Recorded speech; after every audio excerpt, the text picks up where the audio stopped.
Alchemist 012 is out. Yes, really. It's a minor update that focuses on quality of life features and bug fixes. Since there are no major changes to the game content, saved games are fully compatible, with no caveats. As always, the download link is right there in the description. The game is still pay what you want, so you can play for free, but I really appreciate the donations. And now to the features. First of all, here's the redesign of the inventory UI. Inventory was one of those things that I implemented back in June 2020 and never changed, so it's about time. The description window now follows the cursor, instead of being pinned in a corner, so that it doesn't obscure as much of the inventory. It's also more compact, and shows icons for the obtainable components, instead of lengthy text descriptions. To better accentuate the selection, I've also added the glow effect. I've spent a whole night experimenting with shader effects for this. I considered darkening the non-selected icons or turning them into outlines, but at the end decided that simple glow would work best. In addition, the same pop-up appears in crafting, refinement and trading UI now. I recall that people had trouble deciding at a glance if they should convert an item into a particular component, because they couldn't see all the options at once without leaving the interface. This should hopefully help the issue. Another feature, long requested, is key binding setup. I still believe that default keys make all the sense in the world, but I understand that people have their reasons to rebind them. Here's the interface. You can add any keys to any commands, including mouse buttons, aside from left and right click.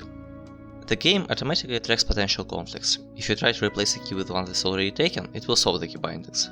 If you try to add an already taken key rather than replacing something, it will instead warn you and refuse the action. In addition, there is a button to delete the bindings and to reset to defaults in case you made an oopsie whoopsie. Changing a key will affect the hints shown in game UI and the tutorial text. Though I have to mention, key bindings other than letters and numbers will not show in UI because there is no space on those buttons for something like numpad enter. I'll just assume that if you are the one changing the controls, you probably don't need a reminder that often. Another feature that people seem strangely interested in was the ability to run the game in a window. So here is an option for that. By default, the game just runs in borderless full screen, but you can change it to any resolution you want. And in addition, I threw in an option to set FPS limit. It was at 90 before, but to be honest, you won't lose that much by reducing it to 60 or 30. Only some animations will look worse. And your graphics card will probably be thankful. There are minor changes to game balance. I've slightly rebalanced the weights for book drops to give more books with practical knowledge in early game, and increased spawn rate of books for one specific spot. Unlike books, the amount of ash that spawned naturally in burnt areas was excessive, to the point where picking it up was more annoying than useful, so I've reduced the spawn chance for that. I believe there's still more of it than you would ever need, but we'll see. I've made some minor optimizations, mostly to fire, that would cause a noticeable delay when there was too much of it. Oh, and music has all been converted from WAV to OGG. Strangely, no one seemed bothered by the excessive file size, but I was, because I knew it would only keep growing. The real reason I'm hasty with the release though, is that I found a few bugs after the 0.11 update. Most of them are too minor to talk about, some caused crashes in very specific situations and some affected the balance slightly. However, there are some that I should mention because to the player they might look like they were intentional. As you might know, while you are crafting, in-game time passes.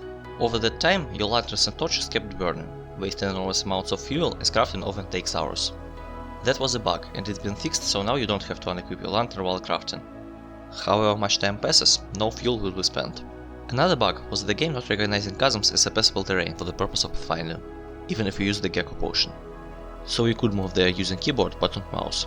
That was stupid, and it's fixed now. In addition, I've added a safety net regarding chasms. The game will not let you move into a chasm if your potion has only one turn left, and will warn you every turn when it's about to run out, and stop the queued actions, so as to minimize the chance of the potion running out without you noticing. That's it for now. Have fun with the game, and if you are interested in its future development, subscribe here, on Itch or on Twitter. See you soon!